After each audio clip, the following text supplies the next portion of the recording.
Which of the following is most associated with left sided portal hypertension isolated oesophageal varices भनेको हुँदैन किन भन्दाखेरि के हुन्छ लेफ्ट साइडेड भनेको के हुन्छ यो स्प्लिन भयो नि यो स्प्लिनिक भेन र एसएमबी मिलेर पोर्टल भेन भन्यो लेफ्ट साइडेड भनेको जस्ट स्प्लिनिक भेनमा मात्र हुँदाखेरि तिम्रो आइसोलेटेड एसोफेजल भेरिसिस हुँदैन होइन लेफ्ट साइडेडमा नर्मल पोर्टल प्रेसर भनेको के हुन्छ 5 पोर्टल भेन भनेको के हुन्छ 5 देखि 10 भयो which of the following causes minimal portal hepatic compromise एकदम मिनिमल भनेको स्क्लेरोथेरापी किन भन्दाखेरि तिमीले योबाट गरेर यहाँबाट हेरेर जस्ट तिमीले स्क्लेरोजिङ मात्र राखिदिनु यो सन टिप्स भनेको ठुल्ठुलो अपरेसनहरू हो होइन अनि त्यसपछि most common metabolic disturbance of the cirrhosis होइन पहिला सुरुमा मेटाबोलिक एल्कालिसिस हुन्छ त्यसपछि लास्टमा मेटाबोलिक एसिडोसिस भनेको त ट्रामा ट्रायड अफ डेथ नै हो त्यही भएर सुरुमै यो हुँदैन सबसे कमन भनेको के हुन्छ मेटाबोलिक एल्कालिसिसहरूमै हामीले पत्ता लगाइरहेको हुन्छ all of the following are hepatopulmonary syndrome except के हो प्रिअब्र oxygen tension of less than 30 mmHg alone त कहिले पनि एन्सर हुँदैन त्यही भएर के हुन्छ एक्सेप्टमा के हुन्छ एलोन देखेको भएर this is wrong metabolic complication of cirrhosis are all except अब के सिरोसिसमा के हुन्छ हाइपोएनेमिया एमोनिया घट्ने हुन्छ त कहिले पनि हुँदैन एमोनियामा त के हुन्छ राइज पो हुन्छ त होइन in a patient with compensated liver cirrhosis present the history of variceal bleed the treatment of choice in this patient is अब चाहिँ सुरुमा के हुन्छ कम्पन्सेटेड पनि भइरहेछ भने जस्तै के हुन्छ अब ब्लिड आइरहेछ भने हामीले इन्डोस्कोप गरेर हेर्छ त्यहाँनिर के हुन्छ स्क्लेरोजिन राखिदिन्छ अनि सिधै प्रोप्यानोलहरूले त काम गर्दैन भनेर भनेको छ होइन टिप्स र लिभर ट्रान्सप्लान्ट चाहिँ अलिक पछाडि कुरा लेफ्ट साइडेड पोर्टल हाइपरटेन्सनको लागि के हुन्छ स्प्लिनेक्टोमी नै गर्नुपर्छ किन भन्दा अघि नै पनि भनिहाल्यो होइन यो स्प्लिन भयो भने स्प्लिनिक भेनमा थ्रोम्बोसिस भएपछि स्प्लिनेक्टोमी नै गर्नुपर्छ त्यो भयो भने राम्रो हुन्छ portal hypertension following portal vein thrombosis are guided by अब के हुन्छ increase in portal vein pressure भइहाल्छ स्प्लिनिक पल्प प्रेसर भइहाल्छ portal vein Doppler study increase in hepatic vein किन हुनु पर्यो हेपाटिक भेन प्रेसर त घटाउनकै लागि भनेर त के हुन्छ गरेको हुन नै सक्छ होइन तर के हुन्छ युजुअली त्यो चाहिँ हुँदैन है त अब यो इन्फेरियर मेजेन्ट्रिक भेन भयो सुपर मेजेन्ट्रिक पोर्टल भेन आयो मिडल हेपाटिक भेन भनेको त यहाँबाट आउने हो नि त होइन त्यही भएर के हुन्छ मिडल हेपाटिक भेनको इन्क्रिज हुने भने होइन पोर्टल भेनको इन्क्रिज हुने हो जस्ट थिङ्क हो चार्ल्सबुर्ग क्राइटेरिया इन्क्लुड्स अल एक्सेप्ट चार्ल्सबुर्ग क्राइटेरियाको सम्झिनुको लागि के हुन्छ पावर होइन अनि त्यसपछि अल बियर एट एज कति 18 होइन इन्केफेलोप्याथी होइन त्यही भएर के हुन्छ त्यसमा के हुन्छ एन छैन त्यही भएर एन हुँदैन क्रेटिनिन छैन क्रेटिनिन हुँदैन यो अनि त्यसपछि के हुन्छ एसिड फोस्फेटेस पनि छैन child proof criteria does not त्यही फेरि पर एनदर बियर एट 18 है त्यही नै हो एकोर्डिङ टु चाइल्ड बीको लागि हामीले के निमोनिक बनाएको थियो टोटल के हुन्छ 5वटा क्राइटेरिया हुन्छ 5 हुन्छ होइन अनि +2 गर्नु पऱ्यो 7 to 9 है त +2 गरेर हेर्नु according to Charles moderate to severe hepatic insufficiency severe हुने साथै के हो 3 सिभियर हुने साथै के हुन्छ 3 जान्छ अब सिभियर हेपाटिक इन्सफिसियन्सी भनेको के हुन्छ अर्थोटोपिक लिभर ट्रान्सप्लान्टेसन सिधै गर्नुपर्छ Sengstaken must maintain a pressure of to stop the bleeding अब के हुन्छ युजुअली के हुन्छ नर्मल प्रेसर कति हुन्छ भन्दाखेरि तिम्रो पोर्टल 5 to 8 हुन्छ होइन 5 to 8 mm of Hg हुन्छ सेङ्स्टाइगन कति प्रेसर हुन्छ 35 हो 5 to 8 भने 3 to 5 ले पुग्छ भनेर सम्झनु पर्यो तर युजुअली के हुन्छ 35 हो है 5 to 8 नर्मल 3 to 5 त्योभन्दा अलिक कमै चाहिन्छ भनेर सम्झिनु पऱ्यो होइन त्यो चाहिँ के हुन्छ 35 mm Hg drug induced portal hypertension is seen with vitamin A टक्सिसिटीमा चाहिँ किन ड्रग इन्ड्युस पोर्टल हाइपरटेन्सन हुन्छ भन्दाखेरि चाहिँ भाइटामिन ए र हाइपर होइन पोर्टल हाइपरटेन्सन त्यही भएर के ड्रग इन्ड्युस भाइटामिन ए टक्सिसिटीले गर्दाखेरि नै हो है त अनि in Child's parcel encephalopathy bilirubin 2.5 albumin control ascites indicates अब के हो यतिले मात्र हुँदैन मोर इन्फर्मेसन इज निडेड है त तर के हुन्छ अब चाइल्ड क्राइटेरियामा त के हुन्छ 5वटा क्राइटेरिया थाहा हुनु पऱ्यो नि त होइन त्यही भएर के हुन्छ भन्न सकिँदैन in which of the following is not treatment of the gastroesophageal variceal haemorrhage gastric freezing भने सुनेकै छैन क्लियर त्यो गरेकै हुन्छ सुरुमै तिमीले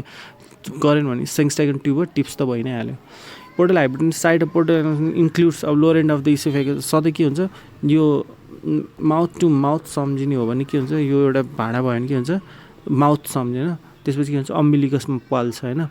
अनि अम्बिलिकसमा पाल्छ, त्यसपछि के हुन्छ दिशा गर्ने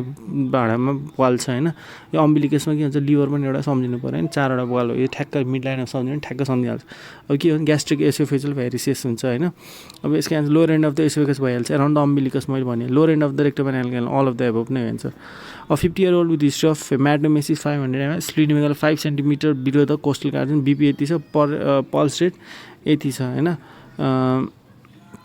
मोस्ट प्रोबेबल डायग्नोसिस इज अब के भयो, अब के हुन्छ स्प्लिनोमेगाली भन्ने साथै के हुन्छ पोर्टल हाइपरटेन्सन नै हुन्छ, किनभने स्प्लिनोमेगालीले गर्दाखेरि तिम्रो पोर्टल हाइपरटेन्सनबाट ब्लिडिङ भएर हेमाटोमेसिस क्लिन प्रेजेन्ट गराउँछ। अब ड्युरेनल अल्सरमा के हुन्छ स्प्लिनोमेगाली, किन यो तिनटैमा स्प्लिनोमेगाली हुँदैन। MELD score does not include, MELD भनेको यो मोडल होइन, मोडललाई पनि बियर दिनु पऱ्यो, तर पावर के र सेलिब्रेटीलाई के हुन्छ बियर दिने हो, पावर बियर फर सेलिब्रेटी होइन। पी र बी एउटै भयो होइन। सी भनेको क्रेटिन भनेपछि पावर भने पिटिआएन ठिक छ, बियर भनेको बिलिरुबिन ठिक छ, क्रेटिन ठिक छ भनेपछि ब्लड युरिया होइन। अब 40 year विथ हेपाटाइटिस अनेकजना बिपी वा 90/60, हार्ट रेट 120, स्प्लिनोमेगाली भन्छ त पोर्टल हाइपरटेन्सन। अरू अब कसैले पनि के हुन्छ हाइपरटेन्सन गराउनु। Child's criteria is used in cirrhosis, यो त सिम्पल क्वेसन भयो। Child books criteria is used for chronic liver disease, no doubt. All of the following are true in CLD except MELD score भनेको model अघि नै मैले त्यही भने all are true in case of chronic liver disease except MELD score includes serum albumin, creatinine, power होइन, another beer for celebrity,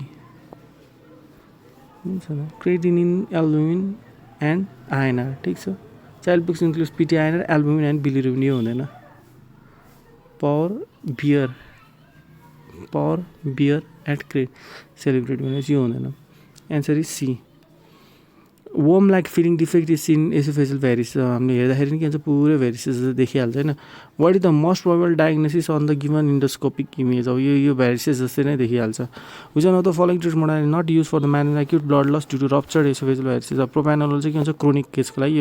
यो दिन्छ, अक्टोडाइटले पनि काम गर्छ क्रोनिक केसमा। Great flow oesophageal varices appear as mucosal folds below the carina भनेको यो भयो होइन, क्याराइना भनेको के यो भयो, यो मुनिसम्म के हुन्छ ग्रेट फ्लो एसोफेजियल भेरिसेस देखिन्छ। सरी माथि नै के हुन्छ ग्रेट फ्लो एसोफेजियल भेरिसेस भनेको पुरा कोइलिङ भएर माथिसम्म आउँछ, माथिबाट भित्रै जान सकिँदैन। बेस्ट ट्रिटमेन्ट फर एसोफेजियल भेरिसेस भनेको के हुन्छ बेस्ट टेस्ट भनेको इन्डोस्कोपी, हामीले जति पनि इन्डोस्कोपी गर्छ। Balloon of Blakemore tubes to temporary after how many years, 12 hours होइन, 1 2 3 5 हो कि यसको भनेको 1 2 3 5 3 5 भनेर 35 mm एचजी 12 घन्टासम्म होइन, 12 घन्टा जे पनि हाफ 35 mm अफ एचजी है त।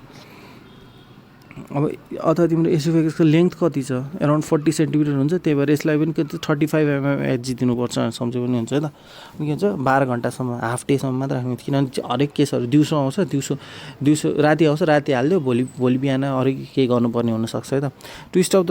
सुड बी 40 mm एचजी भन्यो नि त, एसोफेगसको लेन्थ छ जति नै 40 mm एचजी सक्नु पऱ्यो। Treatment of choice for oesophageal and gastric varices भनेको के हुन्छ ब्यान्डिङ, जुन हामीले एकदमै धेरै गर्छौँ। भेरिसेल ब्यान्डिङ वाज जुन ब्यान्डिङ भनेको के हुन्छ गफ हान्दा यसलाई म बानिदिन्छु भन्दा गरे स्टिकम्यान एन्ड गफले गरे जस्तो के हो banding. Which the following is recommended for the medical treatment of variceal bleed octreotide, अहिले जेमा पनि रोकिदिन्छ। स्क्लेरोथेरापी फेलियर भनेको के 2 एनर्जी स्क्लेरोथेरापिज 2 कन्सिक्युटिभ, सेकेन्ड भनेको के हुन्छ फेलियर हुने unresponsive to successive energy sclerosis. Most common cause of gastric varices भनेको के हुन्छ सिरोसिसले गर्दाखेरि हुन्छ। Isolated gastric varices most common due to splenic vein thrombosis, isolated भनेको के हुन्छ स्प्लिनिक भेन नै हुनसक्छ। Veins involve in the stomach भनेको के हुन्छ सबै हुन्छ, कोरोनरी भेन भइहाल्छ, राइट लेफ्ट सबै हुन्छ। Contraindication of TIPS is hepatopulmonary syndrome, अब पल्मोनरीमा पनि इन्भल्भ भइसकेपछि त के हुन्छ टिप्स गरेर के काम भएर होइन। अनि false about tips, shunt thrombosis is more common than stenosis, त्यो त हुँदै होइन नि होइन। सन थ्रोम्बोसिस भन्दा नि के हुन्छ स्टेनोसिस नै बढी हुन्छ टिप्समा चाहिँ, किन भन्दाखेरि के हुन्छ टिप्स ट्रान्स पापुलरी इन्ट्रापेरिटोनियल सन्ट हो नि त, सन्ट भनेको के हुन्छ स्टोनोसिस सन्ट थ्रोम्बोसिसमा जान अलिक कम हुन्छ। TIPS meaning creating anastomosis between which of the following, portal vein and hepatic artery, portal vein and hepatic vein, portal र हेपाटिक कोलाटरल लाइन के हुन्छ टिप्स भन्छ है त। And TIPS is a type of non-selective shunt. True about TIPS, it is an intrahepatic shunt most suitable for parent going for liver transplant. TIPS भनेको के हुन्छ transitional phase जस्तै हो क्या टिप्स भनेको, ट्रान्जिसनल जस्ट तिम्रो यो हेपाटिक भयो, यो के भन्छ पोर्टल भेन, यो दुइटालाई के भन्छ जोड्दियो भने द्याट इज टिप्स दिने भनेको त्यही नै हो। TIPS is use for all except hepatopulmonary syndrome, किनभने के भन्नु यसमा त के भन्छ मुटुमै काम गरेको छैन, मुटुमा काम गरेको छैन भने यु कान्ट डु इट है त। अर्ली कम्प्लिकेसन अफ टिप्स भनेको के हुन्छ मेटाबोलिक इन्केफेलोप्याथी, सधैँ के हुन्छ NH3 हाई भइरहेको हुन्छ, त्यही भएर मेटाबोलिक इन्केफेलोप्याथी। कोरोनरी क्याभल फिस्टुला इज इनोगुच्ची होइन, इनोगुच्ची यो चाहिँ के सेलेक्टिभ सन्ट पनि भन्छ है, सेलेक्टिभ सन्ट इनोगुच्ची है त, मुट्नुमा हान्यो भने Inokuchi. Mesocaval shunt incision is found in the mid line which is a non selective shunt 12 mm interposition छ। 8 mm भनेको के हुन्छ less than 1 cm diameter partial shunt भन्छ। DSR भने डिस्टल स्प्लिनोरेनल र यसलाई के भन्छ वारेन्ट सन्ट पनि भन्छ होइन। डिस्टल्ली इनोगुच्ची भनेको मुट्टुमै हान्नलाई एकदम सेलेक्टेड पर्सनले मात्र के हुन्छ मुट्टुमै हान्छ है त। अनि what is the type of this shunt, अब यो किन यो कस्तो खालको सन्ट, यो के हुन्छ रेनलमा छ होइन, रेनल के हुन्छ डिस्टलतिर छ क्या रेनल है,